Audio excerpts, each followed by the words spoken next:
네, 안녕하십니까. 엄청 많이 들어도 지루하지 않는 척추 이야기, 엄지척의 마취통증의학과 전문의 김영균입니다. 무릎이 아파서 병원에 가면 연골 주사, 컨주란, 그리고 뼈 주사 같은 여러 가지 주사 이야기를 듣게 됩니다. 그런데 이름도 비슷하고 어떤 주사가 나에게 맞는지 헷갈리시죠? 오늘은 이 세 가지 주사가 어떻게 다른지, 또 효과는 얼마나 가는지, 그리고 자주 맞아도 괜찮은지 쉽게 설명해 드리겠습니다. 먼저 가장 많이 하는 오해부터 바로 잡겠습니다. 연골 주사를 많이 맞는다고 닳아버린 연골이 다시 생기는 건 아닙니다. 연골 주사의 진짜 목적은 관절에 윤활유를 보충해 주는 겁니다. 마찰과 통증을 줄여주는 치료죠. 남아있는 무릎을 편하게 사용하도록 돕는 주사라고 이해하시면 좋습니다. 그렇다면 나이가 들수록 왜 무릎이 뻑뻑하고 아플까요? 나이가 들면 관절액의 양과 질이 떨어지고 연골도 점차 탄력을 잃게 됩니다. 그래서 무릎에 마찰이 커지고 통증이 생길 수가 있죠. 특히 여성분들은 폐경기 이후에 에스트로겐이 감소하면서 관절염 위험이 더 높아지는데요. 무릎이 조금 더 부드럽게 움직이도록 돕는 치료라고 보시면 되겠습니다. 병원에서 권하는 무릎 주사는 이름이 다양해서 헷갈리기 쉬운데요. 오늘은 대표적인 세 가지 주사만 기억하시면 됩니다. 첫 번째 연골 주사는 관절의 윤활 작용을 보충하고, 두 번째 스테로이드 주사는 심한 염증과 통증을 빠르게 줄여줍니다.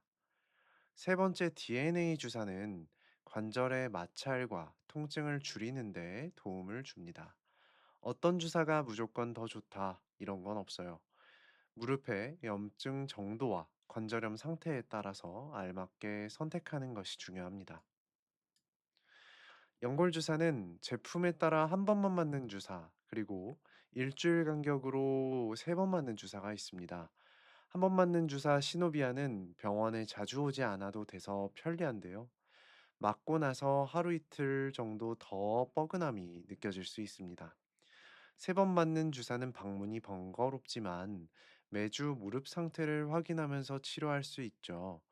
중요한 건 세 번 맞는다고 효과가 3배 좋은 건 아닙니다. 장기적인 효과는 대체적으로 비슷합니다. 그래서 본인의 스케줄과 통증 민감도에 맞춰서 선택하시면 되겠습니다. 그렇다면은 10만 원이 넘는 콘주란, 이 비싼 만큼 더 좋을까요? 일부 연구에서는 치료 초기에 콘주란이 연골 주사보다 통증을 더 빠르게 줄이는 것으로 나타났습니다. 하지만 시간이 지나면 그 차이가 줄어들어 6개월 정도가 지나게 되면 효과가 비슷해지는 경우가 많습니다. 따라서 통증이 심해서 빠른 회복이 필요하다면 콘즈란을 고려할 수 있고, 통증이 심하지 않다면 기본 연골 주사도 좋은 선택이 될 수 있습니다. 결국 비싼 주사가 무조건 좋은 것은 아니고, 무릎 상태와 비용을 함께 고려해서 선택하는 것이 중요합니다. 스테로이드 주사는 흔히 뼈 주사라고 불려요. 그래서 뼈를 녹이는 무서운 주사로 오해하기 쉬운데, 실제로는 무릎에 심한 염증이 있거나 물이 찼을 때 염증과 통증을 빠르게 줄여주는 주사입니다. 한두 번 맞는다고 뼈가 바로 녹는 것은 아닙니다. 다만 너무 자주 반복하면 연골 손상이나 힘줄 약화 같은 부작용 위험이 커질 수 있어서 꼭 필요할 때만 신중하게 사용해야겠죠. 특히 당뇨 환자는 주사 후 혈당이 일시적으로 오를 수 있고, 고혈압 환자에서도 혈압이 일시적으로 오를 수 있기 때문에 반드시 기저질환들을 의사에게 미리 알려주셔야 합니다. 그리고 주사 치료는 언제 받느냐도 중요합니다. 무릎 관절염 1기부터 3기까지는 연골이 어느 정도 남아 있어서 주사로 통증을 줄이고 관절 기능을 개선하는 데 도움을 받을 수 있습니다. 하지만 4기처럼 연골이 거의 닳아서 뼈끼리 맞닿으면 주사 효과가 제한적일 수 있는데요. 증상에 따라 수술을 포함한 다른 치료도 고려해야겠죠. 콘주런과 같은 DNA 주사도 현재 관절염 1기부터 3기까지 보험 적용 대상에 포함이 됩니다. 이건 초기 관절염도 치료가 필요한 단계로 본다는 뜻입니다. 따라서 통증을 무조건 참는 것보다 초기에 무릎 상태를 확인을 하고 알맞은 치료를 시작하는 게 더 중요합니다.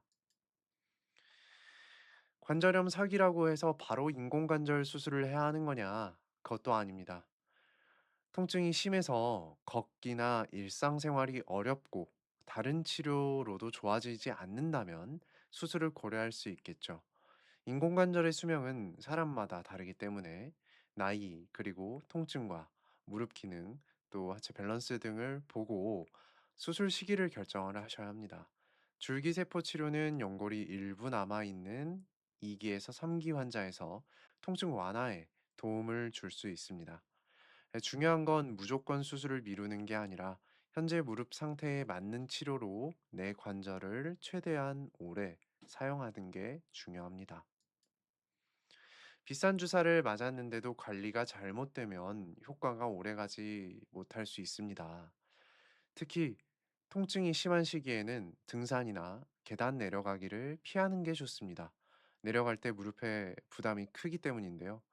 주사 맞고 하루 이틀 정도 뻐근한 느낌은 흔히 생길 수가 있고요. 무리하지 말고 일상생활을 하면서 지켜보셔야 합니다. 운동은 수영과 평지 걷기, 또 실내 자전거 타기처럼 무릎 부담이 적은 운동이 좋습니다. 허벅지 근육을 키워서 무릎을 보호하는 데 도움이 되고요. 결국 주사의 효과를 오래 유지하려면 주사만큼 올바른 운동과 체중 관리가 중요합니다. 마지막으로 무릎을 오래 지키는 가장 중요한 치료는 생활 습관인데요. 최고의 공짜 연골 주사라고 써 있죠. 체중을 줄이면 무릎에 가해지는 부담이 감소합니다. 그래서 통증 완화에 큰 도움이 되고요. 운동은 수영이나 실내 자전거, 무릎 부담이 적은 운동으로 허벅지 근육을 키우는 것이 좋겠죠. 하지만 통증이 심할 때는 등산이나 반복적인 계단 내려가기는 피하는 것이 좋습니다. 평지 걷기는 통증이 심해지지 않는 범위에서 하시면 되겠습니다. 그렇다면 내 상태를 진단을 해보겠습니다. 엑스레이상 관절염 1기에서 3기라면 통증과 염증에 따라서 주사를 선택을 해야 하고요. 통증이 심하지 않다면 기본 연골 주사를 고려할 수 있고, 염증이 심하거나 물이 찼다면 스테로이드 주사를 제한적으로 최소 용량으로 사용할 수 있습니다. 만약에 내가 통증을 좀 더 적극적으로 줄이고 싶다면 DNA 주사도 선택지가 될 수 있겠죠. 하지만 사기처럼 연골이 거의 닳았다면 주사 효과가 제한적일 수 있습니다. 여러 치료에도 통증 때문에 걷기와 일상생활이 힘들다면 인공관절 수술을 상담해 볼 수 있습니다. 비싼 주사가 정답은 아닙니다. 관절염 단계와 현재 증상에 맞는 주사를 선택하는 것이 가장 중요합니다. 오늘도 건강하시면 좋겠습니다. 지금까지 엄지척의 김영균이었습니다. 감사합니다.